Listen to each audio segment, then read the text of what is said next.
کو ارتقا کے سیشن میں خوش آمدید کہتے ہیں. آج ہمارے ساتھ ایک بڑی زبردست خاتون موجود ہیں جو عورتوں کے حوالے سے تو ایک الگ بات کہنا، لیکن بات یہ ہے کہ وہ فطری شاہی اور اس سے متعلق عورتوں کے مسائل کے اوپر انہوں نے بہت کھل کے لکھا ہے، اور یہ کہہ سکتے ہیں کہ ان کو اس حوالے سے بہت ساری چیزوں کا بھی سامنا کرنا پڑتا ہے، ان کے اوپر اعتراضات اور یہ ساری چیزیں بھی ہو رہی ہوتی ہیں، لیکن وہ سب چیزیں ایک میں کہہ سکتی ہوں کہ اگر ایک ریزسٹنس کی علامت ہے وہ بھی ایک ہے. تو یہاں ان کو پورا تعارف کرانے سے پہلے یا ان کو یہاں پہ انٹروڈیوس کرانے سے پہلے میں چاہوں گی کہ ہم دو چیزوں کے اوپر کچھ ان کو اعزاز دینے کے لیے 1 منٹ کی خاموشی اختیار کریں. ایک تو یہ کہ جو کچھ فلسطین میں ہو رہا ہے، جس طرح جینوسائڈ ہو رہا ہے فلسطینیوں کا، اور اس میں ظاہر خواتین اور بچوں کی جو ہم دیکھ رہے ہوتے ہیں، اور شاید ہمارے پاس پوری چیزیں آ بھی نہیں رہی ہوتی، لیکن وہ بہت تکلیف دہ ہے کہ کس طرح بچوں کے ساتھ اور خواتین کے ساتھ ہو رہا ہے. اور دوسرا جو ہے وہ ہمارے پاکستان میں جو ابھی کچھ دن پہلے ہوا کہ جو مضبوط لڑکیاں ہیں اور وہ کس طرح وہ بلوچستان سے نکلیں اور انہوں نے پیدل سفر کیا. احتجاج کے صرف احتجاج نہیں تھا بلکہ اپنے باپ بھائی اور بیٹوں کا حق مانگنا کہ وہ کہاں ہے، اور دوسرے یہ کہ بلوچستان کے حقوق کے لیے ان کے ساتھ جو کچھ ہوا وہ بہت تکلیف دہ تھا. اور تو اس کے لیے ہم چاہیں گے کہ ان لوگوں کو یہ نہیں کہ ان کے ساتھ ایک یکجہتی کا اظہار کرنے کے لیے ہم جو ہے یہ ایک ان کی تحریریں پڑھ کے، اور جب ان سے ملاقات ہوئی تو اجنبیت کا احساس نہیں ہوا، کیونکہ جو اپنی وہ تحریر میں نظر آتی تھی وہ خود بھی ویسی ہی تھی. اور کبھی ہوتا ہے نا کہ تحریر میں اور شخصیت میں کوئی تضاد ہو، وہ کوئی تضاد نہیں تھا، بلکہ اسی طرح بولنے والی گرم جوش جس طرح وہ خواتین کے لیے اور ان کے حقوق کے لیے بات کرتی ہیں وہ موجود تھا. ان کی ابھی تک 4 کتابیں شائع ہو چکی ہیں، کنول، پھول اور تتلیوں کے پنکھ، اور یہ اشعار کا سلسلہ 2020 سے شروع ہوا، ورنہ انہوں نے لکھنا جو ہے اس سے پہلے 1.5 سال پہلے شروع کر دیا تھا. ہم سب میں ان کے مضامین چھپ رہے تھے، اس کو کمپائل کر کے 2020 میں آئے.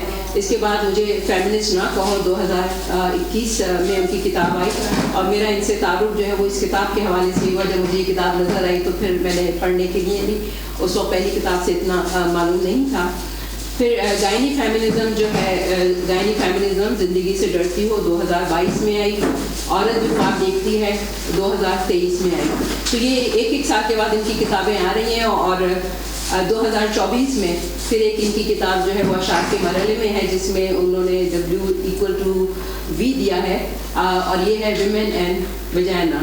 تو یہ ایسے موضوعات ہیں کہ انہوں نے جس پہ قلم اٹھایا کہ ایک تو یہ کہ پیدل سری معاشرے کے حوالے سے انہوں نے لکھا، خواتین کی مسائل کے حوالے سے لکھا، لیکن اس سے بڑھ کے یہ کہ کیونکہ گائنیکالوجسٹ ہیں تو انہوں نے ان مسائل کے اوپر لکھنا شروع کیا جو ہم دبا دیتے ہیں یا ان کے اوپر کوئی بات نہیں کرتا، اور سمجھا جاتا ہے کہ وہ معاشرے میں ان کے اوپر آواز اٹھانا یا بات کرنا جو ہے وہ شرم کی بات ہے یا غیر اخلاقی بات ہے. اس کے اوپر انہوں نے کھل کے لکھا، اور اس کے اوپر ان کو بہت زیادہ تنقید کا سامنا بھی کرنا پڑا.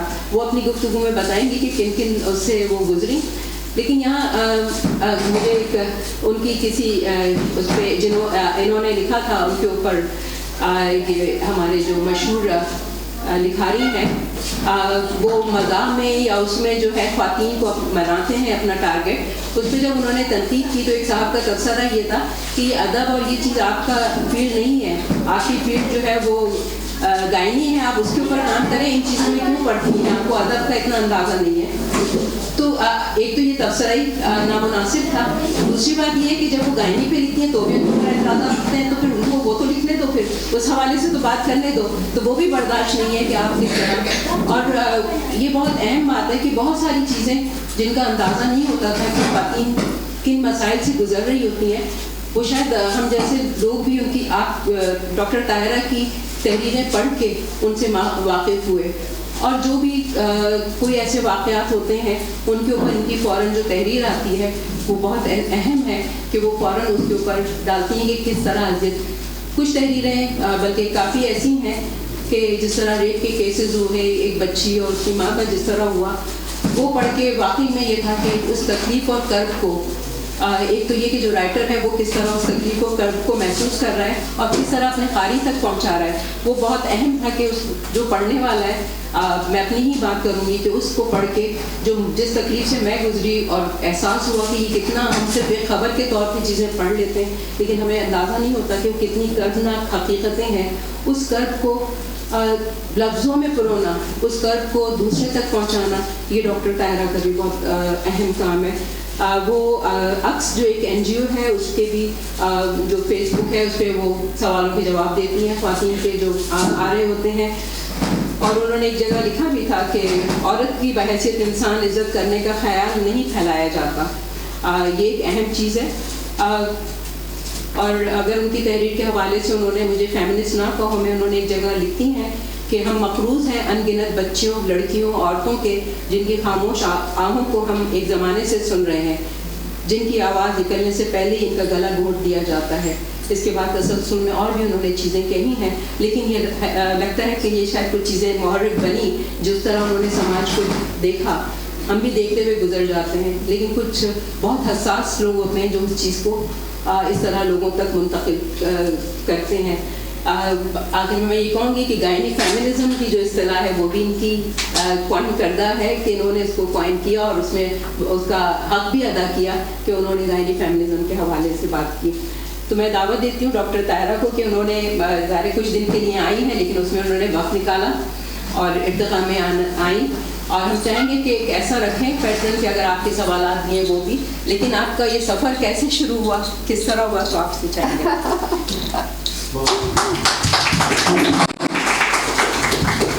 Thank you so much, Dr. Huma. It's always a pleasure to speak on the mic. بلکہ میں آپ کو ایک مزیدار بات بتاؤں، شاید میں نے کلیم صاحب کو یہ بات بتائی دی تھی کہ میرے بچے مجھ پہ ہنستے ہیں اس بات پہ کہ مائک ہو اور ہماری اماں بھاگ کے اس پہ نہ پہنچیں، یہ ہو نہیں سکتا۔ اور وہ کہتی ہیں شاید اسٹیج جو ہے اس کو دیکھ کے ہماری اماں بے قرار ہو جاتی ہیں کہ مجھے کس وقت اسٹیج پہ بلایا جائے گا یا میں کس وقت بولوں گی۔ سو بہت اچھا لگا، آپ نے مجھے یہاں اتنے سارے لوگوں کے سامنے بولنے کا موقع دیا، بلایا محبت سے۔ محبتوں کے تو ہم ہمیشہ ہی مقروض ہوتے ہیں اور زندگی میں اور ہے ہی کیا سوائے محبت کے۔ تو سفر کیسے شروع ہوا؟ سفر بس ہو گیا، شاید لکھا تھا، ایسے ہی ہونا ہی تھا۔ میں آپ کو یہ بات بتاؤں کہ جو میں لکھتی ہوں وہ میں کہتی ہوں، اور وہ میں کہتی چلی آ رہی ہوں بہت سالوں سے۔ میری ساتھ کے جو فرینڈس ہیں، جب میں نے لکھنا شروع کیا اور میں انہیں کبھی کبھار کہا کرتی تھی یار یہ چیز پڑھ لو، دیکھو یہ میں نے لکھی ہے، تو میری سہیلیاں ہنس کے کہتی تھی پڑھنے کی کیا ضرورت ہے، گزشتہ 20 سال سے سن رہے ہیں۔ سو آئی تھنک کہ میرے ذہن میں یہ ساری باتیں آتی تھیں، مجھ میں مزاحمت کا ایک جو ایلیمنٹ ہے وہ تھا، وہ بڑے ہو کے نہیں، وہ بچپن سے تھا۔ مجھے بچپن میں بھی نظر آتا تھا کہ لڑکیوں اور لڑکوں کو 2 مختلف خانوں میں رکھا جاتا ہے۔ یہ خانہ لڑکی کا ہے، اس کا یہ یہاں کھیلے گی، کھیلنے کا مطلب یہ ہے کہ ایکٹ کرے گی، اور یہ خانہ لڑکے کا ہے، یہ یہاں کرے گی۔ اس میں سب سے بڑی بات یہ تھی جو میں نے اپنے گھر میں یا فیملی میں ایکسپیرئنس کی کہ نارملی سیدوں مطلب سید خاندان میں ایک ٹریڈیشن ہے کہ نان سید میں شادی نہیں کرتے، تو لیکن ہمارے گھروں میں یہ تھا کہ لڑکی کی شادی نان سید میں نہیں کرنی، لڑکے کی شادی نان سید میں ہو سکتی ہے۔ کیوں؟ اس لیے کہ نسل چلنی ہے۔ لیکن سید نسل جو ہے وہ تو بی بی فاطمہ سے شروع ہوئی ہے، وہاں پہ وہ لڑکی سے کیسے چل گئی؟ مولا علی کی یا حضرت علی کی دوسری اولادیں سید نہیں ہیں، صرف وہ اولاد جو بی بی فاطمہ سے پیدا ہوئی ہے وہ سید ہے۔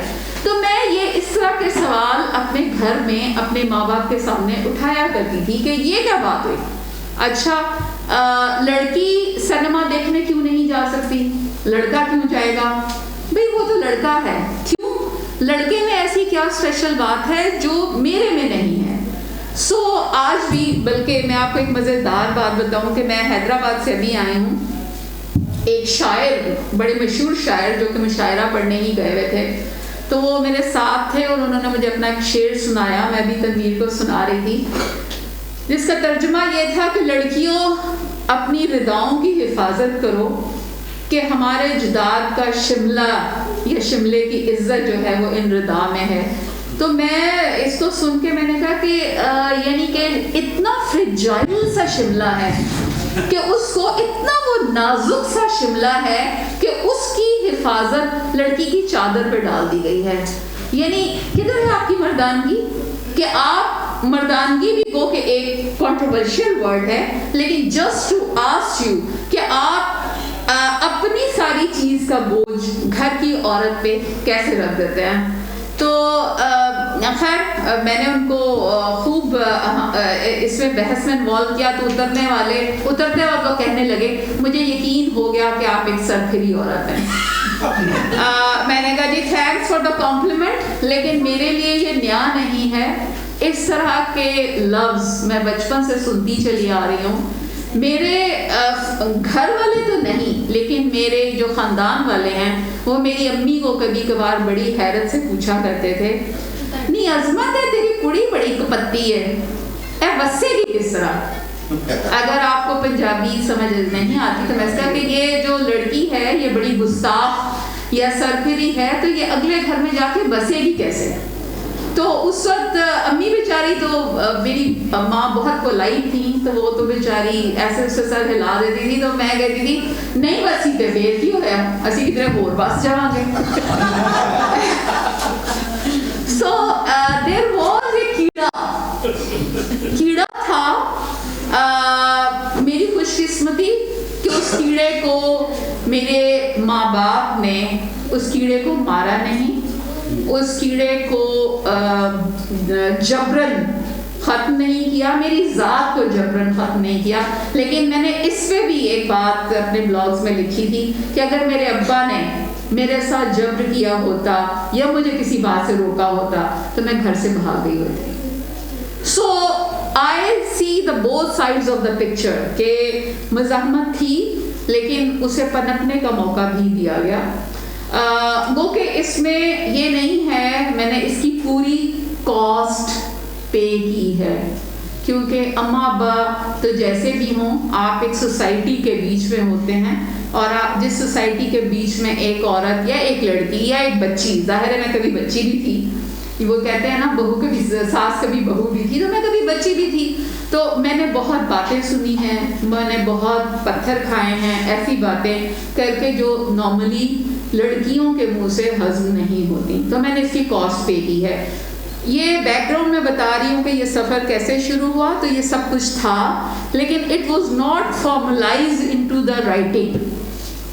وہ فارملائز 2019 میں ہوا، اور آئی تھنک کہ شروع تو اس طرح ہوا کہ میری اماں کی ڈیتھ ہوئی اور میں ان سے بہت کلوز تھی، اور اس میں غم میں مجھے سمجھ نہیں آ رہا تھا کہ میں کیا کروں.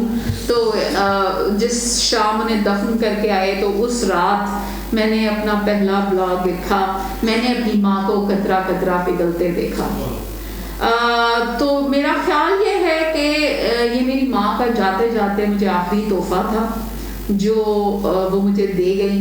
اور میں نے یعنی آغاز میں نے فیمنزم سے نہیں کیا، آغاز میں نے پرسنل یادداشت سے کیا کہ میری اماں کی کیسے اس دنیا سے رخصتی ہوئی. دوسرا بلاگ بھی انہی کے متعلق تھا. لیکن پھر جب میں نے 8-10 بلاگز لکھ لیے اور وہی ایک بے چینی کسی کیفیت تھی، تو ایک دن بیٹھے بیٹھے خیال آیا، ہم سب پڑھا کرتی تھی، ہم سب میں بھیج دیا، چھپ گیا. لوگوں کی بہت زیادہ تعریف سمیٹی. ایسا بھی نہیں تھا کہ تعریف مجھے ماضی میں نہیں ملی، میں بچپن میں ریڈیو ٹی وی اور ان چیزوں پہ آ چکی تھی. So it was appreciation was not new for me کہ میں اس کی خاطر آپے سے باہر ہو گئی ہوں. آپے سے باہر نہیں ہوئی لیکن یہ ضرور لگا کہ ہاں میرا خیال یہ ہے کہ میں بات کر سکتی ہوں اور بات لکھے ہوئے ورڈز میں کر سکتی ہوں اور کمیونیکیٹ کر سکتی ہوں, میں کسی کو یہاں پہ ٹچ کر سکتی ہوں. سو اس کے بعد میں نے کہا کہ ٹھیک ہے بھائی, پسند آ رہا ہے تو لکھتے چلے جاتے ہیں. تو جو باتیں میں اس کے بعد انہی دنوں وہ زینب کا کیس ہوا لاہور میں, وہ چھوٹی بچی کا, اور اس کے فوراً بعد فرشتہ کا کیس ہوا, تو میں نے ان دونوں کے ریپ پہ بہت زیادہ لکھا, اور وہ ساری چیزیں جو ہیں وہ میری پہلی کتاب میں شامل ہیں. اور وہ کچھ لکھا جو میں کہتی تھی, جیسے ڈاکٹر ہما نے کہا ہے کہ میں یعنی اس کو کچھ بھی بنانے کی ضرورت پیش نہیں آئی. اور جب میں نے ریپ پہ اور سارے تشدد پہ لکھا تو پھر وہ ساری باتیں مجھے یاد آتی چلی گئیں جو میں نے پچھلے 20-25 برسوں میں, اب تو خیر 30 سال ہو گئے, اس سارے سفر میں نے دیکھی, میں نے سنی, میں نے ایکسپیرئنس کی, گھر میں, گھر سے باہر, خاندان میں, اپنے پروفیشنل سائٹ پہ, کہ سوسائٹی عورت کے ساتھ کرتی کیا ہے. ظاہراً دروازے کے پیچھے, پردے کے پیچھے کیسے اس کا گلا گھونٹا جاتا ہے. سو وہ جو سب کچھ میرا خیال ہے کہ سب کانشیس میں جا رہا تھا, I was absorbing and absorbing. اور ایک اور بڑی اسی سفر کی ایک اور بڑی امپورٹنٹ بات یہ ہے کہ میں نے بہت عرصہ پاکستان کا رورل ایریا سرو کیا ہے, اور وہ اس طرح سے کہ میرے ہسبینڈ جو ہیں وہ ملٹری میں تھے, تو ہماری پوسٹنگز بہت ہوتی تھیں. تو اگر آپ مجھ سے پوچھیں تو میں نے حیدرآباد کا, سندھ کا اندرون بھی دیکھا ہے, میں نے پنجاب کا اندرون بھی دیکھا ہے, میں نے اور بہت ساری اس طرح باقاعدہ گاؤں میں سرو کیا ہے. تو اس سے کیا ہوتا تھا کہ ایک تو میں یعنی مجھے سٹوری سننا فطرتاً پسند ہے, کہ آپ مجھ سے بات کریں گے تو میں بات آپ کی بہت شوق سے سنوں گی, اور بات سے بات نکلے گی. تو میں اپنے مریض عورتوں کی کہانیاں بہت سنتی تھی. اب اس نے اگر آ کے, میں نے کہا کہ اچھا بیبی یہ دوائی لکھ کے دے رہی ہوں, یہ کھانا, تو اب آپ یقین کیجئے کچھ عورتیں جو گاؤں سے نہیں ہوتی تھیں, پڑھی لکھی, وہ مجھے کہتی نہیں آپ, اور اگر میں اسے کہہ رہی ہوں کہ اچھا بھائی حمل ہے تو آپ ساتھ میں کوئی غذا کا خیال رکھنا, آپ اس پرچے پہ لکھ دیں کہ غذا کا خیال رکھنا.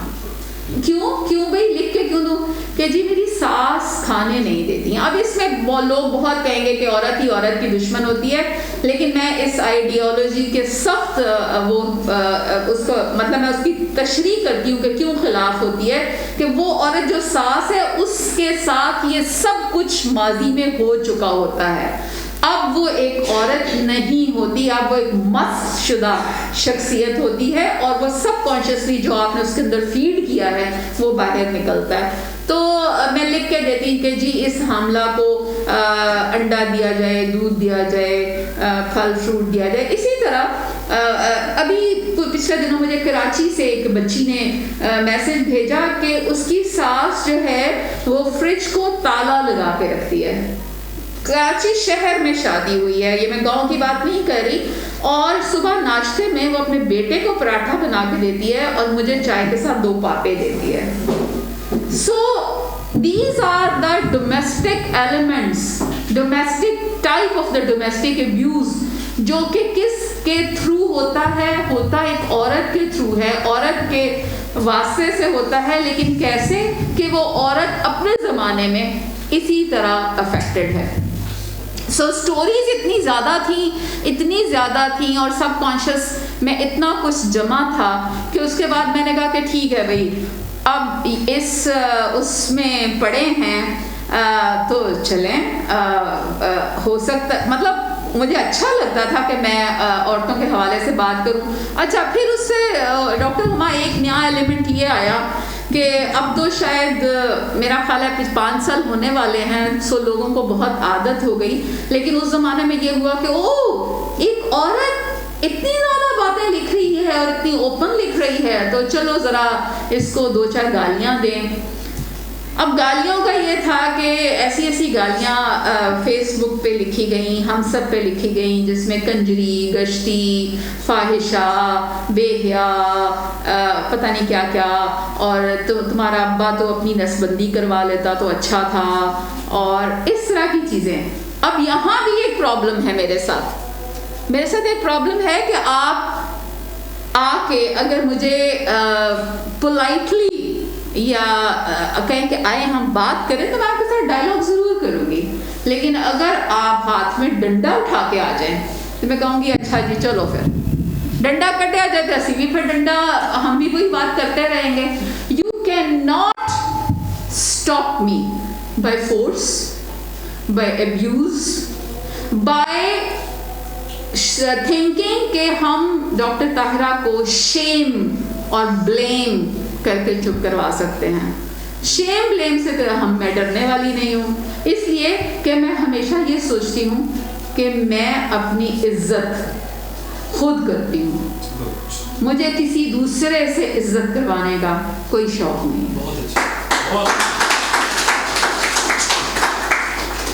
سو یہ تھا سفر جو شروع ہوا.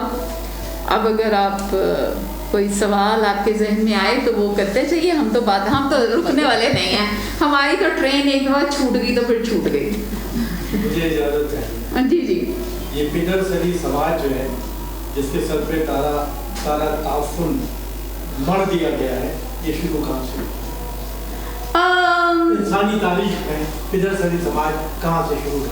ایز سچ تاریخ کا تو کلیم صاحب میں ہسٹورین نہیں ہوں جو میں اس سوال کا یعنی اہل علم بیٹھے ہیں اچھا سا جواب دے سکوں, لیکن میرا خیال یہ ہے کہ بہت زمانے پہلے ہی اس کا آغاز ہوا, جب مرد نے جب وہ گھر سے نکلا اور شاید شکار کرنا سیکھا اور اس نے کہا کہ او روٹی تو میں لا رہا ہوں, یعنی گھر والوں کا پیٹ تو میں بھر رہا ہوں, یہ جو عورت بیٹھی ہوئی ہے اس کا پیٹ تو میں بھر رہا ہوں, تو اس لیے مجھے اب یہ اجازت ہے کہ جس کا پیٹ میں بھرنے کی ذمہ داری میں نے لی ہے اب میں اس کو اپنے اختیار میں رکھ سکوں. ایک تو بات یہ, دوسری یہ کہ جب ملکیت کا تصور سامنے آیا جس میں ملکیت میں وہ جو ہے نا زن زرت زمین, کہ جس میں آپ کی زمین ملکیت ہوئی, جس میں آپ کے مویشی ملکیت ہوئے, اسی طرح اس میں عورت آپ کی ملکیت بنی اور آپ نے سوچا کہ this is my position which I have to control.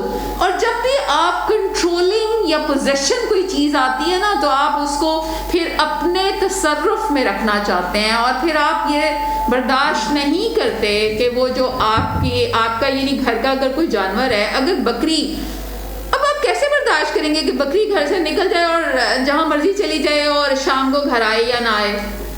تو عورت کے بارے میں بھی یہی ہے کہ آپ کیسے برداشت کریں گے کہ وہ اپنی مرضی سے شام کو کسی سہیلی کے ساتھ چلی جائے یا اپنی مرضی کے کام کرے یا وہ آپ سے پوچھے بغیر اپنی مرضی کی زندگی گزارنا چاہے. It is against the ego of the man. اور چونکہ ایگو کو صدیوں کے سفر پہ بلڈ کر دیا گیا ہے, اس کو یہ بتایا, جیسے ابھی میں نے مردانگی کا ذکر کیا کہ اس کو بتایا گیا ہے کہ اچھا مرد وہ ہے جس کی مردانگی یہ ہو. تو اس سے بعد اس نے یہ فرض اپنا سمجھ لیا ہے کہ مجھے چونکہ مرد بن کے دکھانا ہے تو مجھے یہ سب, اب ہمارے معاشرے میں یہ کتنا مستعمل ہے کہنا مرد بن مرد, تو کی زنانیہ دی طرح ٹسے بہار ہے. سو آپ کو زنانی کی طرح ہونا آپ کے لیے باعث شرم ہے. تو آئی تھنک دا کلیم صاحب patriarchy started ages ago and still it is prevailing. It is at its full. تو اس سے پہلے ماترسری نظام بھی رہا ہے جی بہت, لیکن یہ طاقت کا ہی سارا وہ ہے کہ طاقت اور ملکیت کی جو بات آپ نے کی اس کے اوپر کرنے کا. میم میرا نام علی احمد ہے اور میں بلانگ کرتا ہوں سترہ ڈسٹرکٹ سے. میں اسٹوڈنٹ ہوں, ایم فل یونیورسٹی سے کر رہا ہوں. جی میرا سوال اپنے خاندان سے ریلیٹڈ ہے کہ ایک کزن میرجز خاندانوں میں ہوتی ہے جس طرح سے, اب اس لڑکی کی چوائس ہو نہ ہو اسے بتایا بھی نہیں جاتا, ایون کہ لڑکوں کو. ٹھیک ہے, تو اس کو کس طرح سے اس کو لڑکیاں ایون لڑکے کس طرح سے فیس کریں کہ مطلب ان کو نہ کرنا ہی بہت مشکل ہو جاتا ہے؟ تو بات یہ ہے بیٹا کہ نہ کہنا یا مزاحمت کرنا ہی تو ہنر ہے. آپ جب تک مار نہیں کھائیں گے نا, مار کھانا میں ایسے ناٹ لائک لٹرلی مار کھانا, لیکن آپ کو کوئی, میرا آپ سے سوال یہ ہے, آپ کو اپنا حق کوئی پلیٹ میں رکھ کے کیوں دے, کیوں آپ میرے سے بہت سی لڑکیاں مجھے اس طرح کے سوال کرتی ہیں, ہمیں شادی ہماری مرضی کی نہیں ہو رہی, ہمارے ماں باپ ہمارا کہنا نہیں مان رہے, ہماری بات نہیں سن رہے. تو میرا ان سب سے ایک ہی فکرہ ہوتا ہے کہ کرو مزاحمت, کرو نا. بالکل مزاحمت کی تھی, ایک لڑکی نے جسے لڑکوں کو اتنی مطلب لڑکی نہیں کی, تو اپنا اثر اسلوب چلا کے انہوں نے اس کو واپس بلوا دیا. وہ جس سے شادی کی اسے ڈائیورس دلوا دی. جب وہ اس کو مارنے پہ آئے تب اس نے کہا ٹھیک ہے جو آپ کریں وہ بھی کریں. تو پھر تو دیکھیں جان جو ہے نا وہ اس راہ میں, آپ نے ایران میں نہیں دیکھا, ایران کی عورت مجھے تو بہت فیسینیٹنگ لگتی ہے کہ حجاب پہ جہاں بات آئی تو ایران کی عورت نے کیا پرواہ کی کہ اس کو مارا جا رہا ہے, اس کو گھسیٹا جا رہا ہے یا اس کو گولیاں ماری جا رہی ہیں. ساری کی ساری عورتیں باہر نکل آئیں, بوڑھیاں بھی اس میں تھیں, جوان بھی تھیں, لڑکیاں بھی تھیں. تو بات یہ ہے کہ کوئی بھی حق آپ کو کبھی بھی آسانی سے نہیں ملے گا. امریکہ میں بھی جو مزاحمت شروع ہوئی بہت سالوں پہلے, اس میں لوگوں نے بہت سفر کیا. آپ کا کیا خیال ہے کہ میں نے اتنی ساری باتیں لکھی, یہ جو ساری گالیاں ہیں, چلے مجھے تو آپ ڈھیٹ سمجھ لیں کہ میں بہت ڈھیٹ قسم کی بندی ہوں, کیا میری فیملی کے لیے آسان ہوگا؟ میرے بھائی ہیں, میرے بہنوئی ہیں, میری بہنیں ہیں. میری بہن نے ایک دفعہ مجھے فون کیا پاکستان سے اور اس نے کہا کہ ابا کو اتنی گالیاں پڑتی ہیں, کیوں لکھتی ہو ایسے, کیوں کر رہی ہو, کیا ملے گا تمہیں؟ میں نے کہا دیکھو ہر بات کہنے کی ایک قیمت ہوتی ہے, اور مجھے اپنی بات کہنے کا شوق ہے. میں وہ کہنا چاہتی ہوں جو میں محسوس کرتی ہوں, جو میں دیکھتی ہوں, جو میں سنتی ہوں. ٹھیک ہے, تو اس کی قیمت جو ہے وہ دینی پڑے گی. تو آپ کے سوال کا جواب یہ ہے بیٹا کہ لڑکی ہو یا لڑکا, مزاحمت کرنا اس کا حق ہے. اس راہ میں اسے جو بھی مشکل پیش آئے وہ تو اسے سہنی پڑے گی. آپ یہ نہیں کہہ سکتے کہ اب میں یہ بھاشن نہیں دے سکتی کہ پیارے ماں باپ, پیارے والدین, دیکھیں یہ آپ کی جو بیٹیاں ہیں ان کے ساتھ ایسے مت کیا کریں. صدیوں سے جو جبر کی دیواریں ہیں, جو رسوم ہیں, وہ ایسے نہیں ختم ہو سکتے. جی ضرور. راشد مغل نام ہے جی, میں پشاور سے ہوں. جی. اور پہلے تو ہائیلی اپریشیٹ, بہت زبردست قسم کی آپ کی بات آپ نے رکھی ہے اپنی پچھلے کی, میں یہ قابل تحسین بات ہے. Thank you. اور دوسری بات یہ ہے کہ آپ سمجھتے ہیں کہ فیمنزم ہے وہ کیا مردوں کے خلاف ہے؟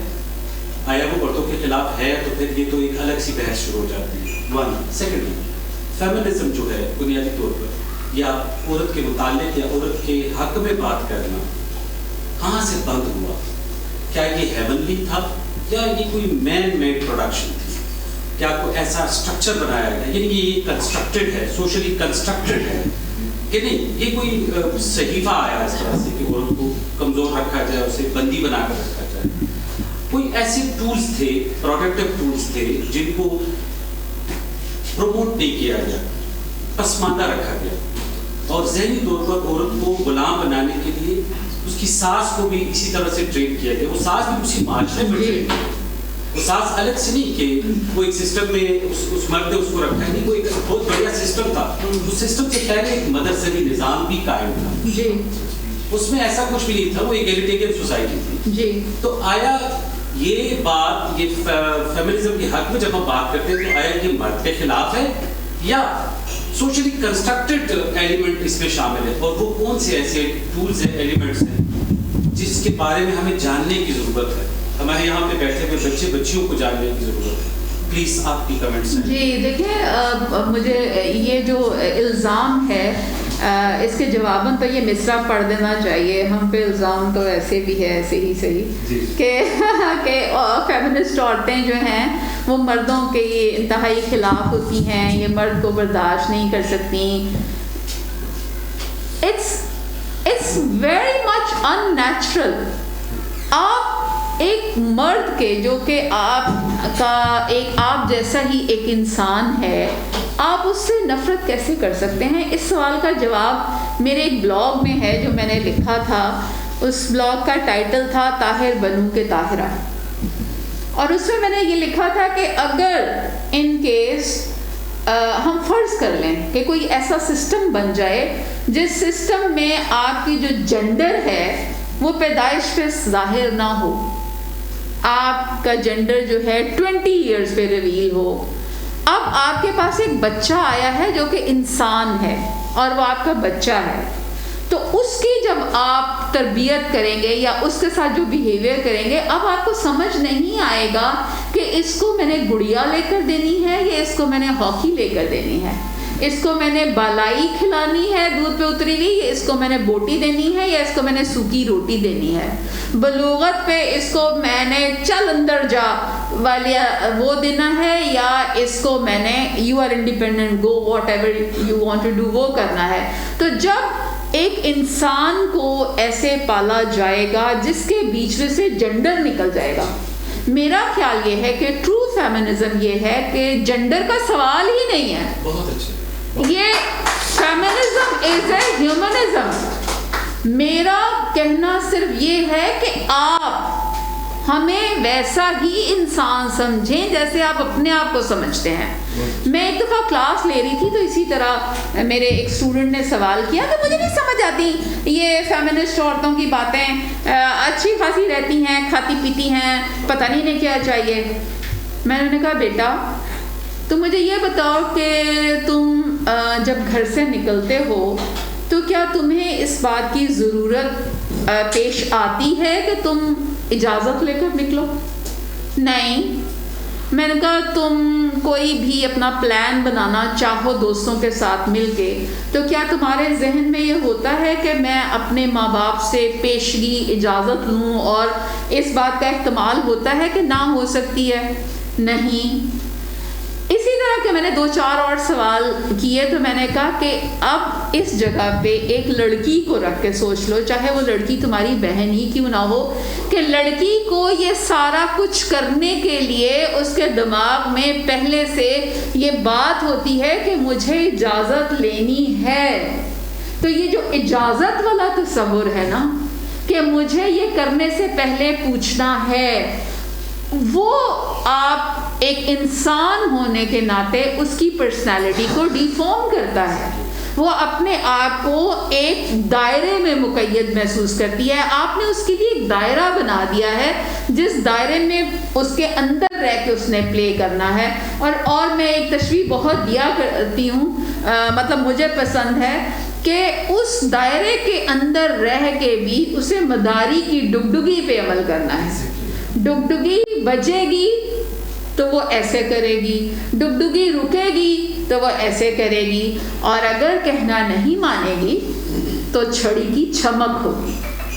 کیا آپ کو جب آپ لوگ بڑے ہو رہے تھے, میرا آپ سب مرد حضرات سے یہ سوال ہے, کیا کبھی بیک آف دا مائنڈ میں آپ کو یہ ریسٹرکشن فیل ہوئی جو آپ کے گھر میں آپ کی بہن کے ساتھ ہوتی تھی؟ نہیں.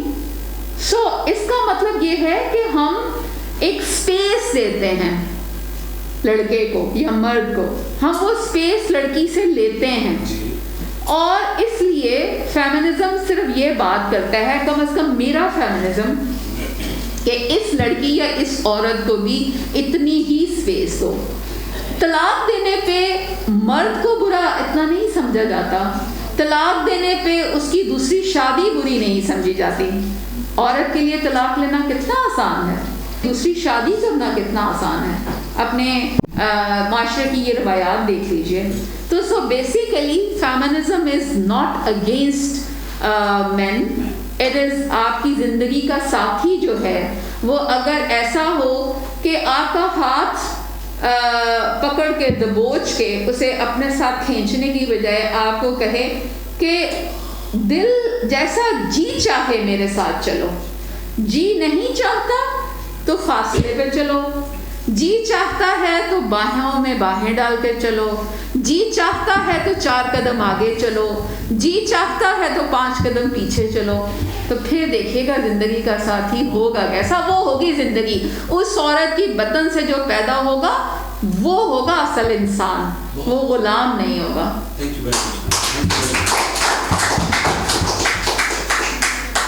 جی السلام علیکم. فقیر آپ کے پاس پھر اس کے بعد. جی میرا نام جہاں آ رہا ہے اور میں بھی ایم فل کی اسٹوڈنٹ ہوں کراچی یونیورسٹی میں. جی جی. اور تھوڑی آپ ہی کی طرح ہوں خود سرکری جس کو کہتے ہیں، کیونکہ میرے گھر کا ماحول بھی یہی ہے کہ بیٹوں کے لیے بریانی پکی ہے تو لیگ پیس بیٹوں کے لیے رکھا جائے گا، کہ اچھا تو لیگ پیس رکھا جائے گا تو میں رکھ دیتی ہوں، اس کے بعد اس کو لیگ پیس نہیں کہتی بلکہ کہتی ہوں مرغی کھلاتے ہیں، اور ایک تو کتنا شوق کھلاتے کھانے کا. اچھا میں لیکن جیسے ابھی آپ فرما رہی ہیں کہ تھوڑی سی ضد ہمیں کرنا پڑتی ہے تب ہماری بات مانی جاتی ہے. پہلے میرے ساتھ بھی یہی معاملہ تھا کہ مجھے اجازت لینا پڑتی تھی، لیکن اب میں اس اسٹیج پر آ چکی ہوں کہ مجھے آگاہ کرنا پڑتا ہے کہ میں کہیں جا رہی ہوں، بتا دیتی ہوں، اور ان کو یقین ہوتا ہے کہ یہ جہاں جا رہی ہیں صحیح سلامت واپس آئیں گی، تو یہ یقین گھر میں بن چکا ہے. اچھا میں ابھی جو میں ڈسکس کرنا چاہ رہی ہوں ہراسمنٹ کے حوالے سے، کہ جو پبلک پلیسز پر ہراسمنٹ، ہمیں ایک انٹرنشپ کروائی گئی تھی احتساب عدالت میں، وہاں میں نے پریزنٹیشنز بھی دی تھی اور ایک ریٹن آرٹیکل بھی وہاں سبمٹ کروایا تھا جس میں کافی ساری سجیشنز دی تھیں کہ ہم کس طرح سے ہراسمنٹ کو روک سکتے ہیں، اور میں چاہ رہی تھی کہ ان پہ امپلیمنٹ ہو. لیکن وہ ساری سجیشن انہوں نے اپریشیٹ بہت کیا. اپریشیشن کے بعد پھر یہ ہوا کہ نیکسٹ ڈے بھی مجھے بلایا گیا کہ آپ دوبارہ اپنے پوائنٹ ریپرزینٹ کریں، وہ سب میں نے کیا، ریٹن فارم میں ان لوگوں نے لیا، لیکن مجھے یقین ہے کہ وہ کہیں فائلز میں دھول چاٹ رہے ہوں گے سارے پوائنٹس. امپلیمنٹ مجھے کچھ نظر نہیں آیا. اس کے بعد پھر میں نے اپنا وہ آرٹیکل کی شیپ میں اسے دے کر پبلش بھی کروا دیا. محمود جام صاحب کے میگزین میں لکھ رہی ہوتی ہوں تو وہاں وہ پبلش بھی ہوا. لیکن امپلیمنٹ کیسے ہوگا؟ سجیشنس تو ہمارے پاس ہیں، ہم بات کر رہے ہیں، لوگوں تک پہنچا رہے ہیں، لیکن کسی بھی بات پر ہمیں امپلیمنٹ نظر نہیں آ رہا. جب تک امپلیمنٹ نہیں ہوگا تو صرف باتوں سے میرا نہیں خیال کہ کوئی چینج ہم لا سکتے ہیں. پہلے تو وہ بات جو آپ نے بوٹی والی کہی گھر میں، لائک اٹس ویری انفارچونیٹ، اور لکیلی مجھے یہ فیس نہیں کرنا پڑا، کیونکہ میں ایک ایسے گھر سے تھی جہاں ابا کا فرمان تھا کہ لڑکی اور لڑکے میں قطعی کوئی فرق نہیں ہوگا. بلکہ مزے کی بات بتاؤں کہ میرے ابا اگر کبھی دیر سے آتے تھے اور ہم کھانا کھا چکے ہوتے تھے تو اماں نے ان کے لیے ظاہر ہے وہ کھانا وانا علیحدہ رکھا ہوتا تھا، اور ابا کو پتہ تھا مجھے بوٹی کھانے کا بہت شوق ہے. تو گو کے نام میں گھر میں بڑی ہوں نہ چھوٹی ہوں، مجھ سے بڑے 2 بھائی ہیں اور آپا بھی ہیں اور پھر چھوٹے بہن بھائی. تو سب کو پتا تھا کہ ابا اپنی بوٹی جو ہے وہ اس کو دیں گے، کیونکہ ظاہر ہے میں تھوڑی زیادہ شوقین تھی کھانے کی. تو یہ میں اس بات پہ کہہ رہی ہوں کہ میرے ایسا کرنے میں شاید میرے باپ کا سب کانشیسلی ہاتھ تھا. دوسرا آپ نے جو ہراسمنٹ کا کہا، ہراسمنٹ کیا کبھی باتوں سے بھی گئی ہے؟ کیا آپ paper work, blogs, suggestions, implementations, government agencies, یہ آئیڈیلزم ہے. ہراسمنٹ ایسے نہیں جا سکتی. ہراسمنٹ غاصب اور ظالم کو روکنے کا ایک ہی طریقہ ہوتا ہے، جو ہاتھ آپ پہ اٹھے اسے توڑ دو، جو زبان آپ کے متعلق ابیوز کرے اسے کھینچ لو، شور مچاؤ. میں ایک بات کی بہت شدید میں اس کی ایڈوکیسی کرتی ہوں. ہمارے یہاں عورت کو جب گھر میں مار پڑتی ہے تو وہ اسے چھپاتی ہے. اس کا خیال یہ ہے کہ یہ اس کی پرسنل امبیرسمنٹ ہے کہ اس کے ہسبینڈ نے اسے تھپڑ لگایا ہے یا اسے گالیاں دی ہیں. کتنا غلط کانسیپٹ ہے. تھپڑ تھپڑ مارنے والا شرمندہ نہیں ہے، تھپڑ کھانے والی شرمندہ ہے. اور ہمارے ہاں اچھی اچھی سوفسٹیکیٹڈ عورتیں بھی گھر سے اگر تھپڑ کھا کے باہر جائیں تو ہنستی مسکراتی رہتی ہیں. میں نے حال ہی میں اس پہ ایک افسانہ لکھا ہے، تنویر آپ کو بھیجوں گی، اور اس پہ لیکن میرا خیال یہ ہے آپ کو ایک تھپڑ پڑے چھت پہ چڑھ کے شور کریں، پوری گلی میں جا کے شور کریں. کم از کم جو آپ اپنے ابیوزر کا چہرہ تو دکھائیں. یہ سوسائٹی تب بدلے گی جب آپ اٹھیں گی. یہ سوسائٹی باتوں سے نہیں بدل سکتی. کیا ہوگا شور مچانے سے؟ کیا ہوگا؟ کون سی آپ کی عزت ہے جو خراب ہو جائے گی؟ وہ شرم کا کون سا پردہ ہے جس سے آپ گھر کے اندر تھپڑ کھاتی ہیں، گالیاں کھاتی ہیں، مکے کھاتی ہیں، لیکن لوگوں کو بتانے سے شرماتی ہیں؟ آپ جاب پلیس میں جاتی ہیں، آپ کو کوئی اسکریچ نظر آ رہا ہے، کچھ نظر آ رہا ہے جو کہ شوہر نے آپ کو ابیوز کیا رہا، وہاں جا کے کہتی ہیں میں گر گئی تھی، میں یہ ہو گیا تھا، میں وہ ہو گیا تھا. واٹ از دس؟ جب تک آپ اس پہ مطمئن ہیں یا مطمئن نہیں بھی ہیں لیکن ایسا کرتی ہیں، چینج کبھی نہیں آئے گا. چینج آتا ہے ریزسٹنس سے، چینج آتا ہے احتجاج سے، چینج آتا ہے مزاحمت سے. کریں مزاحمت، کیا ہوگا؟ ایک تھپڑ کھایا 4 پڑ جائیں گے. درد تو پہلے تھپڑ کا ہی ہوا کرتا ہے، بعد والے تھپڑوں کے درد نہیں ہوا کرتے.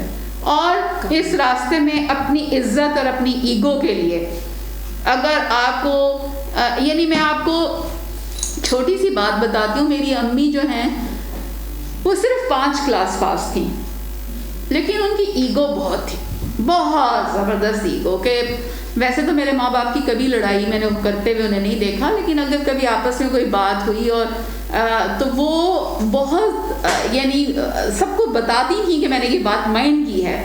تو ہم کبھی کبھار میں ان سے پوچھا کرتی تھی کہ امی اچھا یہ بتائیں کہ اگر ابا جی آپ کے ساتھ اچھا سلوک نہ کرتے تو آپ کیا کرتی؟ تو وہ بڑے آرام سے کہتی تھی گھروں نکل جاتی. اچھا میں پھر آگے سے کہتی تھی امی گھر سے نکل جاتی تو گزارا کیسے کرتی؟ کہتی لو کپڑے سی لیتی، سویٹر بن لیتی، کچھ کر لیتی، لیکن اس گھر میں نہ رہتی جس گھر میں میرے ساتھ یہ سلوک ہوتا. تو میں آج اس سٹیج پہ پہنچ کے اتنی پڑھی لکھی ہو کے میں اپنی ماں کی اس بات پہ اتنی میں امیز فیل کرتی ہوں کہ گاؤں کی رہنے والی 5 کلاس پاس عورت کے اس زمانے میں یہ خیالات تھے کہ میں نے اپنی عزت پہ کمپرومائز نہیں کرنا، پرسنل عزت پہ. مجھے کوئی کہے تو کہے کیوں؟ وہ کہا کرتی لو ایویں تنخواہ ہی ڈانٹتے رہے نہ جی نہ. سو یہ چیز عورت کو اچھا میری بیٹی ہے، میری بیٹی نیو یارک میں رہتی ہے اور اس سے وہ بھی اس طرح کی ہم آپس میں بہت بات کرتے ہیں. تو اس کا کہنا یہ ہے کہ پاکستان کی جو لڑکی ہے یا عورت ہے اس میں قطعی مزاحمت کی رمق نہیں ہے، احتجاج کرنے کی اس میں قطعی حوصلہ نہیں ہے. وہ چاہتی یہ ہے کہ اسے ملے سب کچھ، لیکن اس ملنے کی راہ میں وہ کوئی قربانی نہیں دینا چاہتی. قربانی کا یہی مطلب ہے کہ آپ احتجاج کریں گے تو گھر سے 4 چپیڑیں پڑیں گی، آپ سے زبردستی شادی کرائیں گے تو آپ پھر بھی احتجاج کریں گے، جب آپ شور مچائیں گے تو پھر آپ کو لوگ باتیں کریں گے. تو لڑکیاں اتنی بزدل ہیں کہ نہ وہ اس کی قیمت دینا چاہتی ہیں، نہ وہ اپنے لیے کھڑا ہونا چاہتی ہیں، لیکن یہ ضرور چاہتی ہیں کہ کوئی جادوگر آئے کہیں سے جادو کی چھڑی ہلائے اور سب کچھ ٹھیک ہو جائے، ہرا ہرا. یہ نہیں ہوتا. ڈاکٹر صاحب یہ جو بات آپ کر رہی ہیں یہ اکنامک ڈپینڈنسی اور انڈیپینڈنٹ ہونا یہ بہت بڑا فیکٹر ہے. مطلب یہ کہنا تو بہت آسان ہے کہ عورت جو ہے وہ ریزسٹ کر لے، مگر اگر اکنامیکلی وہ پورا ڈپینڈنٹ ہے اپنے شوہر کے اوپر تو ریزسٹ کر کے کیا کرے گی؟ سامنے اگر ریزسٹ کرے گی، گھر سے نکال دیا، طلاق دے دیا، اس لڑکی نے شادی کیوں کی اکنامک فائنینشلی انڈیپینڈنٹ ہونے سے پہلے؟ 21ویں صدی ہے، دیکھیں تو بات یہ ہے کہ سب سے پہلی مزاحمت آپ کو اپنے ماں باپ کے سامنے کرنی ہے، باپ کی ڈیپینڈنٹ، پھر بھائی نہیں تو سب سے پہلے آپ کو اپنے باپ اور بھائی سے جنگ لڑنی ہے. باپ اور بھائی سے آپ کو بتانا ہے کہ نہیں، میں نے، یہ میری زندگی ہے، میں اس زندگی میں اپنی مرضی سے نہیں. دیکھیں کچھ باتیں میں نے سیکھی ہیں نئی جنریشن سے، اور وہ بات نئی جنریشن کی یہ ہے کہ جو کہ بہت اچھی بات، مزیدار بات ہے، کہ ہر بچہ اس دنیا میں اپنی مرضی سے نہیں آتا، ماں باپ کی مرضی سے آتا ہے.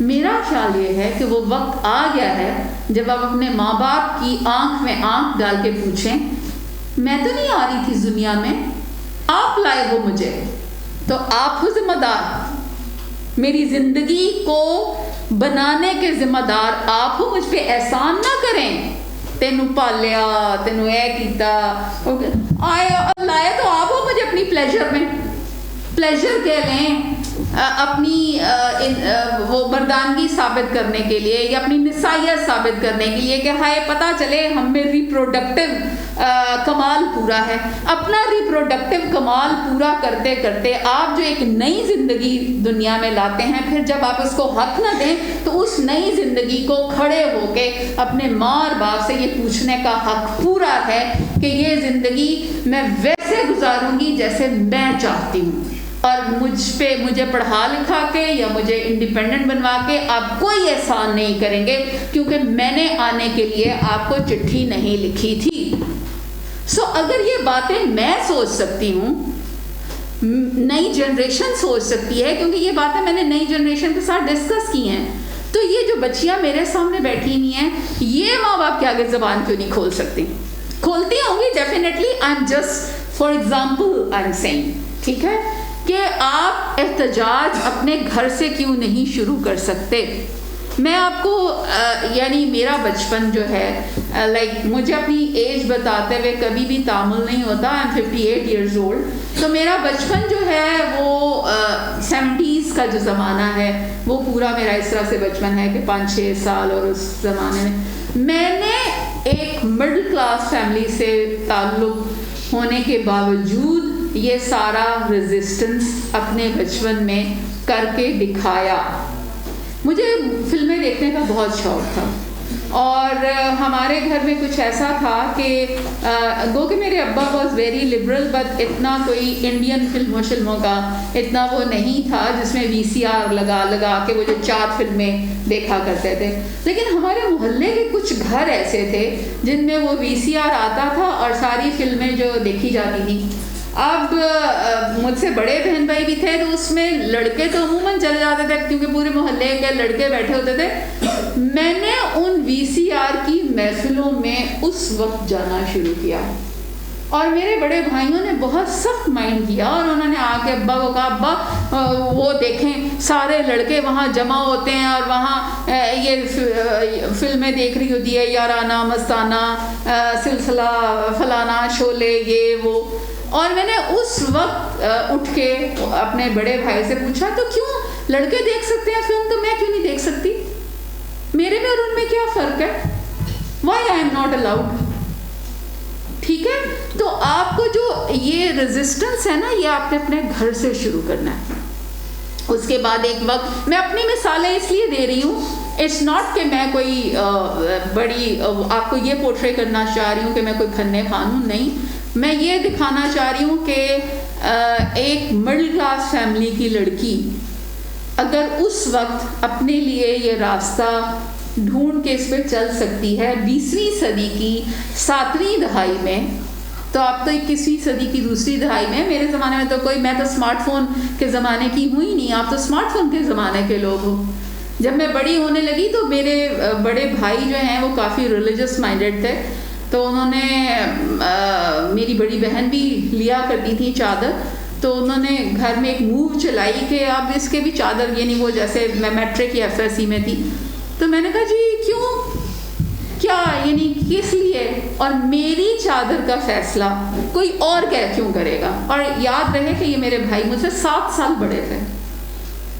نہیں لی میں نے کہا اس کا فیصلہ میں کروں گی، مجھے کس طرح رہنا ہے، مجھے کس طرح کیا پہننا ہے، کیسے بیٹھنا ہے، کہاں جانا ہے. سو یہ اس بات کا آپ کا فائنینشلی انڈیپینڈنٹ. اور آپ یقین کیجئے میں نے ابھی تھوڑی دیر پہلے کہا تھا کہ اگر اس وقت میری ساری کزنس کی شادیاں جو ہیں وہ 18 سال کی عمر میں ہوئی، 19 سال کی عمر میں ہوئی، کہ ہر گھر میں رشتے ڈھونڈے جا رہے تھے، مکس اینڈ میچ ہو رہے تھے، مجھے اتنا ایڈیوٹک اس وقت لگتا تھا ہیں یہ 18-19 سال کی لڑکیاں شادیاں کریں گی اور اگلے سال ان کے بچے پیدا ہوں گے. نہیں، یہ کام میں نے نہیں کرنا. اور تو اور اس وقت کچھ لڑکیاں مجھے کہتی تھی کہ نہیں دیکھو ہمارے ابا کے پاس اتنے پیسے نہیں ہیں. بھائی تمہاری شادی پہ تو پیسے لگ رہے ہیں، وہ جو شادی پہ پیسے لگ رہے ہیں وہ تمہاری ایجوکیشن پہ پیسے کیوں نہیں لگ سکتے؟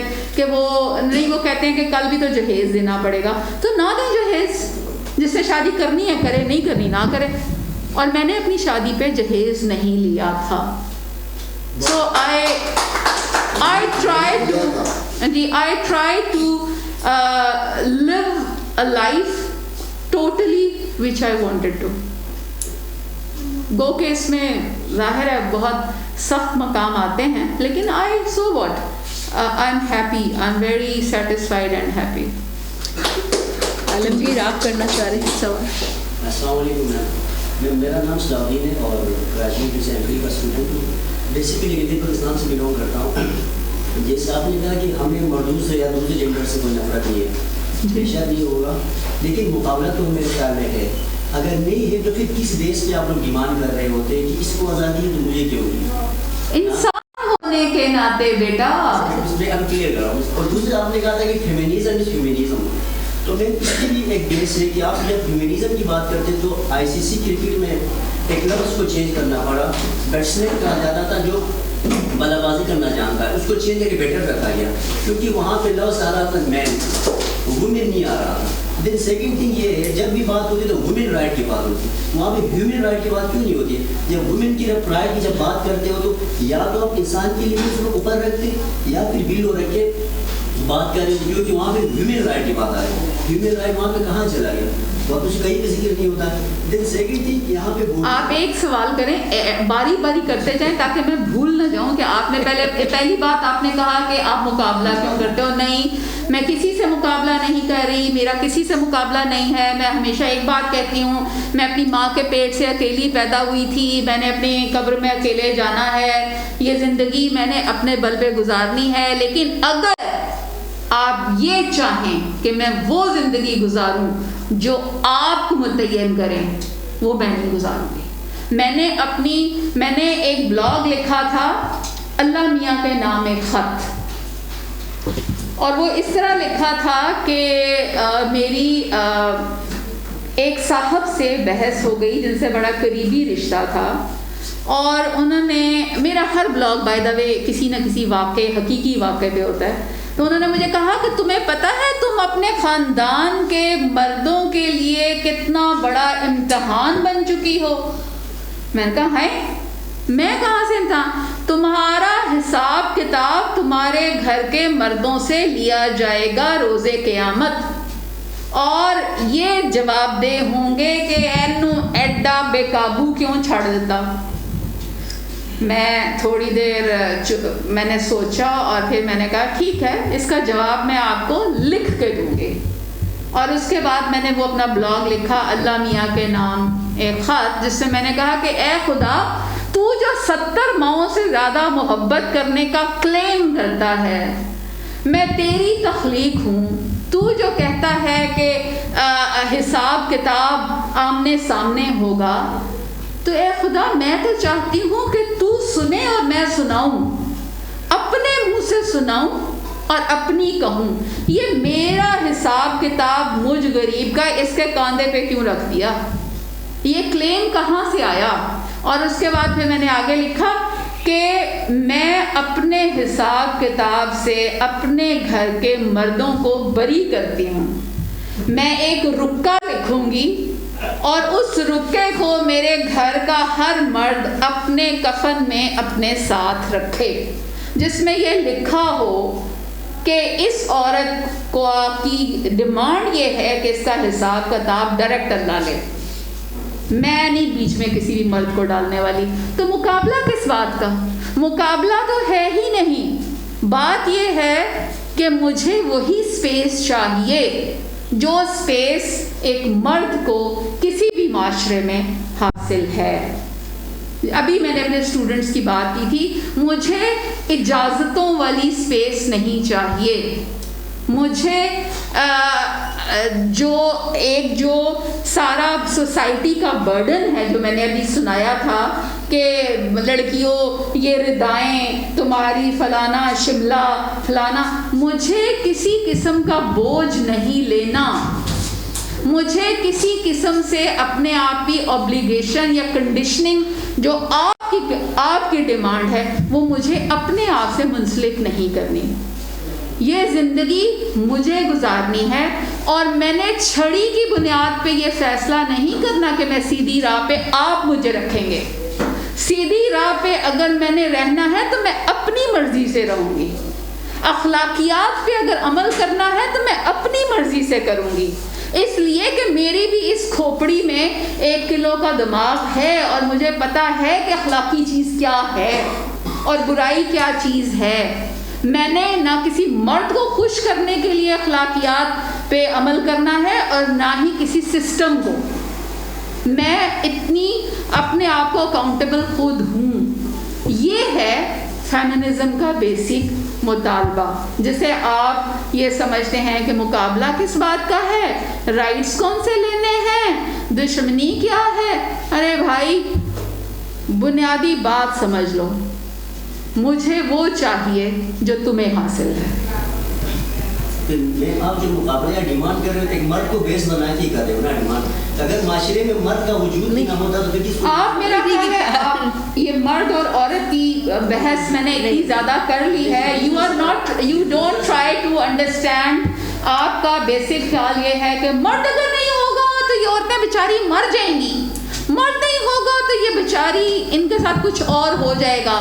بات میں نے ابھی سنائی ہے، طاہر ہو کے طاہرہ، مرد اور عورت کی بات ہی ختم کرتے ہیں، بات ہی ختم کرتے ہیں۔ سوال ہے عورت اور عورت کے متعلق سوال ہے، جہاں تک یہاں پہ جنہوں نے بھی بات کی تو بوٹی باہر سے لڑکا آ رہا ہے اس کے لیے رکھ دے، کیا بوٹی باہر سے میرا بیٹا آ رہا ہے بوٹی اس کے لیے رکھ دے، یہ تو باتیں ہوتی ہیں کہ بریانی نہیں ملتی ہے۔ یہ سوال یا بینر پہ یہ لوگوں یا سلوگن کیوں نہیں لکھتے کہ اپنی فصلیں بھی خود جا کے کاٹو، اپنی مال مویشی کی دیکھ بھال بھی خود کرو۔ کس کی دیکھ بھال خود کرو؟ مال مویشی کی دیکھ بھال عورت ہی کر رہی ہوتی ہے نا، گاؤں میں دیہات میں مال مویشی جتنے بھی پالتے ہیں گھروں میں ان کی بھی دیکھ بھال عورت ہی کر رہی ہوتی ہے۔ جہاں میرا تعلق ہے میں تو عورت ہی کر رہی ہوتی ہے، اور جنگلوں میں جا کے لکڑی بھی کاٹ کے پیٹ پہ اٹھا کے لا رہی ہوتی ہے۔ سلوگن میں کہیں پہ یہ نظر نہیں آ رہا کہ لکڑی بھی جنگل سے خود کاٹ کے لے کے آؤ، یہ سلوگن ہے کہ ہم اس کو بولتے ہیں یہ ایک لیڈ کلاس فیمنزم ہے، کیونکہ دیہاتی عورتیاں اس کو بولے کہ اربن فیمنزم ہے، کیونکہ وہاں پہ تو دیسی یا دیہاتی عورتوں کا کوئی ذکر نہیں ہے۔ یہاں پہ بھی جہاں تک بات ہوئی تو بوٹی اور برگر بات یہ ہے، میں آپ کو بات یہ ہے کہ گیاتری چکرورتی کی کچھ چیزیں ہیں وہ پڑھ لیجئے گا۔ ٹھیک ہے ہم بات کر رہے ہیں اس لیے کہ ہمیں بات کرنے کا موقع حاصل ہے، ہمارے پاس زبان ہے، ہمارے پاس یہ مائک ہے، ہمارے پاس یہ فیسلٹی موجود ہے، تو ان لوگوں کی زبان بنو۔ گیاتری چکرورتی کہتی ہیں کہ ان لوگوں کی زبان بنو جو اپنی زبان خود کھول نہیں سکتے، جو غلام ابن غلام ہیں۔ میرا خیال یہ ہے اگر آپ نے کبھی انٹرسیکشنل فیمنزم کے بارے میں نہیں سنا تو بیٹا پڑھ لیجئے گا۔ پروفیسر کمبرلے ہیں کولمبیا یونیورسٹی کی، انٹرسیکشنل فیمنزم کی وہ بات کرتی ہیں، اور ان کا کہنا یہ ہے کہ ایک فیمنزم کی چھتری کے نیچے ظاہر ہے ہر طبقے کی عورت کے مسائل علیحدہ ہیں، کلاس سسٹم ہے، ہمیں کلاس سسٹم کے خلاف بھی لڑنا ہے، ٹھیک ہے۔ میں کلاس سسٹم کے سخت اگینسٹ ہوں. اگر میں کلاس سسٹم کی اگینسٹ نہ ہوتی تو میں اتنی پراؤڈلی نہ ذکر کرتی کہ میری ماں جو ہے وہ 5 کلاس پاس تھی اور گاؤں سے تعلق رکھتی تھی. میں نے رورل زندگی کو بہت قریب سے دیکھا ہے کیونکہ میرے ماں باپ دونوں کا تعلق دیہات سے تھا. تو انٹرسیکشنل فیمنزم ہر طرح کی عورت کے مسائل کو پہ حل کرنے کی بات کرتا ہے، لیکن بات ایلیٹ کلاس کی طرف اس لیے آ جاتی ہے کہ ایلیٹ کلاس کی عورت کو وہ مواقع حاصل ہیں، جہاں وہ پلیٹ فارم حاصل ہیں جہاں سے بات کی جا سکتی ہے. گلگت اور سکردو کی بدقسمتی سے عورت ابھی تک اس کو یہ چانس نہیں ملا کہ وہ اپنا مسئلہ جو ہے وہ سب کے سامنے رکھ سکے. یہ ایک موومنٹ ہے، یہ موومنٹ ایلیٹ کلاس سے ضرور چلی ہے لیکن یہ نیچے تک ضرور پہنچنی چاہیے. ہم اس ایجنڈے پہ بات کرتے ہیں. میں جب بات کرتی ہوں، میں جب عورت کی ماہواری پہ بات کرتی ہوں، میں جب عورت کی زچگی پہ بات کرتی ہوں، میں جب عورت کے ڈپریشن پہ بات کرتی ہوں، میں جب عورت کے ریپ پہ بات کرتی ہوں، تو میں یہ سمجھ کے نہیں کرتی کہ زچگی اور ماہواری اور یہ ساری چیزیں ایلیٹ کلاس کی عورت کے ساتھ ہوتی ہیں. میرا رونا ہی یہ ہے کہ اس عورت کا سوچیں جو کہیں گلگت کے پہاڑوں میں بیٹھی زچگی کے عمل سے گزر رہی ہے اور خون ضائع ہونے سے وہیں اس کی موت واقع ہو جاتی ہے. آج بھی ہمارے پاس ویسے وسائل نہیں ہیں کہ جس سے ہم دور دراز کی عورت کو ریچ کر سکیں. ابھی بات آپ نے میری گائنی فیمنزم کی نہیں سنی، ورنہ آپ اس طرح سے نہ کہتے. گائنی فیمنزم ہے ہی یہی کہ آپ ہر عورت، ناٹ ایلیٹ کلاس عورت، ہر عورت چاہے وہ تھر کے صحرا میں بیٹھی ہو، چاہے وہ گلگت کے پہاڑوں پہ موجود ہو، چاہے وہ اندرون پنجاب میں رہتی ہو، اس کے بارے میں بات ہونی چاہیے. اگر وہ ریپروڈکٹیو مسائل سے گزر رہی ہے، اس کے ریپروڈکٹیو مسائل پہ بات ہونی چاہیے، کیونکہ دنیا میں مٹرنل مورٹیلٹی ریٹ دنیا میں سب سے زیادہ ہے ہمارا، اور یہاں پہ کسی عورت کے مرنے سے کسی کو کوئی فرق نہیں پڑتا. تو اس ایجنڈے پہ بینگ اے فیمنسٹ، میں انیشلی فیمنسٹ تھی اور اس کے بعد میں گائنی فیمنسٹ ہوں، اور اس کے بعد اس سلسلے میں یہ کہتی ہوں کہ عورت کو لیڈ اپنے آپ کو سمجھنے کی خود لینی پڑے گی. اٹس پارٹ آف دیٹ احتجاج یا مزاحمت یا learning process. So there are مختلف جہتیں ہیں بہت ساری، اور اس سلسلے میں بہت کچھ کام کرنے کی ضرورت ہے. صرف میں یہاں ایڈ کر دوں کہ جو گائنی فیمنزم کی بات کی وہ صرف زچگی اور اس کے حوالے سے نہیں ہے. اگر آپ ان کی تحریریں پڑھیں تو بند دروازوں کے پیچھے کیا ہوتا ہے تو آپ کو بالکل ایک ایسی تکلیف دہ چیزیں بھی نظر آئیں گی کہ جس کا بہت سے لوگوں کو اندازہ ہی نہیں ہوتا. تو وہ ایک بہت بڑا وہ ہے کہ صرف اس پہ تو بات کر بھی لیں زچگی کے اوپر، اس کے اوپر وہ اس پہ میں جی اس پہ میں صرف جی ہاں بالکل دیکھیں میں اسی پہ بات کرنا چاہوں گی. اب ہم یہاں تک آ ہی پہنچے ہیں. ویڈنگ نائٹ پہ میں نے بچیوں کو مرتے ہوئے دیکھا، مہندی لگے ہاتھ، بالوں میں افشاں، اور بچی جب ہسپتال تک پہنچتی ہے تو وہ پہلے ہی آدھی مر چکی ہوتی ہے. اس سٹیج پہ بھی اگر ہم گھر کے مردوں کو یہ کہیں کہ بلڈ ڈونیٹ کرو، ایک مرد بھی سامنے نہیں آتا جو بلڈ ڈونیٹ کرے.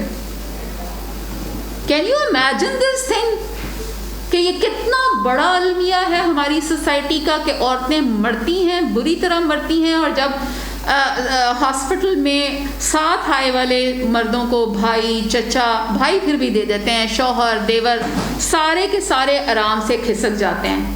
پوسٹ کوائٹل ٹیئرز کے بارے میں کیا ہماری سوسائٹی میں اویئرنیس ہے؟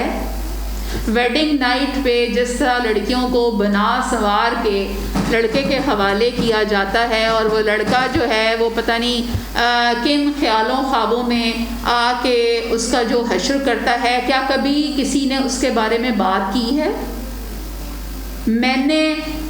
میں آپ کو بتا رہی ہوں کہ اتنی زیادہ لڑکیاں پوسٹ کارٹل بلیڈنگ سے مرتی ہیں، اور مرنے کی وجہ یہ ہوتی ہے کہ آپ امیجن کریں کہ میں آپ کے علاقے کی ہی بات کرتی ہوں کہ گلگت میں خاتون ہے، بلکہ آگے کسی گاؤں میں ہے، پوسٹ کوئٹل ٹیئر آیا، بلیڈنگ شروع ہوئی، پہلے 1-2 گھنٹے تو دلہن مارے شرم کے کسی کو بتائے گی نہیں، اس کا بلیڈنگ زیادہ ہو گئی، دولہا باہر نکلے گا، وہ گھر کی کسی بڑی بوڑھی کو بلا کے لائے گا، وہ بڑی بوڑھی پہلے 2-4 ٹوٹکے کرے گی، بلیڈنگ اور زیادہ ہو گئی، اب وہ کہیں سے کوئی گاڑی واڑی کا بندوبست کریں گے، پھر اس گاؤں سے وہ ہو سکتا ہے کسی رورل ہیلتھ سینٹر تک پہنچیں، رورل ہیلتھ سینٹر پہ پہنچیں گے، وہاں پہ نرس بیٹھی ہوگی، نرس کچھ نہیں کر سکتی، وہ دیکھ کے وہ کہے گی کہ جیسے ہسپتال لے جاؤ، وہ اسے ہسپتال لے کر جائیں گے، ہسپتال میں ہو سکتا ہے کہ جو ڈاکٹر موجود ہو وہ اس کی ایکسپرٹیز سے ہی باہر ہو، وہ اتنا بڑا اس کا ڈیمیج ہو۔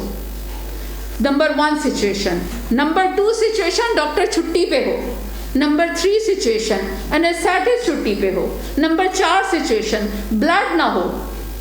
اچھا، اب وہ کہیں گے کہ جی اس کو اس سے بھی بڑے ہسپتال میں لے کے جاؤ، گلگت کا تو مجھے نہیں پتا، لیکن چلے آپ مریدکے کی بات کر لیں، مریدکے کے آگے کسی گاؤں میں ہے، گاؤں سے رورل ہیلتھ سینٹر پہ آئی ہے، رورل ہیلتھ سینٹر سے مریدکے کے تحصیل ہیڈ کوارٹر پہ آئی ہے، تحصیل ہیڈ کوارٹر سے وہ لاہور میں سروسز ہسپتال یا گنگا رام ہسپتال پہنچی ہے، میں چونکہ اس ایریے سے فیملیئر ہوں اس لیے کہہ رہی ہوں، تو آپ مجھے بتائیں کہ جہاں سے ایک عورت میں ٹوٹل باڈی میں خون ہے 5 لیٹر، 2.5 لیٹر جب ضائع ہو جائے تو وہ عورت بچ نہیں سکتی۔ 2.5 لیٹر کے بعد آپ کا اگلا سفر شروع ہو جاتا ہے۔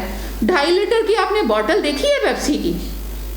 یہ اتنا خون اگر ضائع ہو جائے تو عورت نہیں بچ سکتی۔ تو امیجن کہ جو ہماری اس کلاس کی عورت ہے اور وہ میجورٹی ہے، ہم شہروں والی عورتوں کو مت دیکھو، لاہور، کراچی، اسلام آباد کی عورت کو مت دیکھیں جس کے پاس کم از کم ان ساری فیسلٹی، وہ عورتیں کہاں جاتی ہیں، کیسے مرتی ہیں، کسی کو نہیں پتا۔ یہ ویڈنگ نائٹ ٹیئرز جو ہیں اس کے بارے میں باقاعدہ ورکشاپس ہونی چاہیے، باقاعدہ جینٹس کو تربیت ملنی چاہیے، how to deal with that. Number 2 مسئلہ، ہائمن کا مسئلہ۔ آپ کی نظر میں اس کا حل کیا ہے؟ یہ ویڈنگ نائٹ نہیں بنائی جائے، کیا مطلب کیا کیا جائے، کیا حل کیا ہے؟ وہ الگ بات بول رہی ہے، انسانوں کی طرح منائی جائے، جانوروں کی طرح نہ منائی جائے۔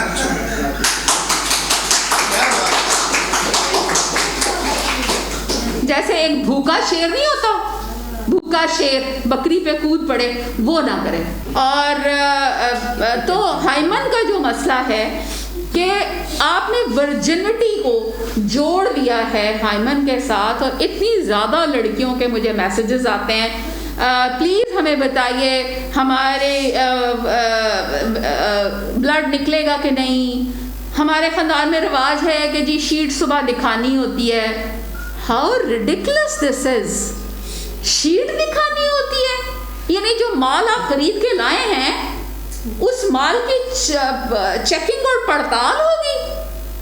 بکری ہے، بھیڑ ہے، کیا لائے ہیں جس کی مرد حضرت نے وہ اس کی سیل توڑ کے، اور ادیبوں نے بھی کیا، بانو قدسیہ نے راجہ گدھ میں لکھا ہے کہ عورت باکرا ہونی چاہیے، ڈبے میں سیل، ربن کھولو جی اس کا ربن۔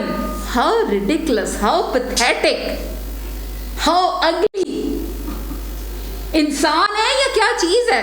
میرے متعلق اگر کوئی کہے کہ اس کا میں ربن کھولوں، میں منہ نہ توڑ دوں اگلے کا؟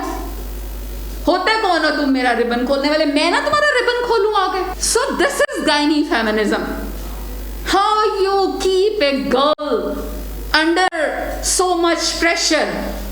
اس عورت کا اندر سے خون نکلنا ہے، اس عورت کے لیے چادر دکھائی جانی ہے، اس عورت کی سیل ٹوٹنی ہے۔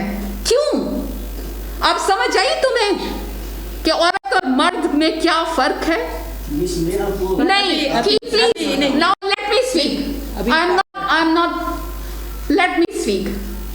یہ ہے فرق کہ جب آپ ایک عورت کو کمپرومائز کرتے ہیں، جب آپ اسے ریڈیوس کرتے ہیں، ریڈیوس، تم ایک چیز ہو، تم نے یہ پروف کرنا ہے۔ کیوں پروف کرنا ہے بھائی؟ کہاں لکھا ہوا ہے؟ اور تم نے کیوں نہیں پروف کرنا؟